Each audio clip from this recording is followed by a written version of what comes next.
hanggang sa pagtanda natin. Nagtatanong lang sa'yo, ako ba kaya'y ibigin mo?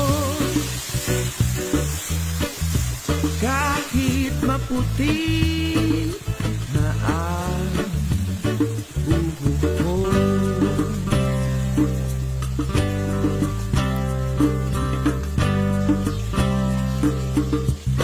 Pagdating ng araw, ang iyong buhok ay puputi na rin. Sabay tayo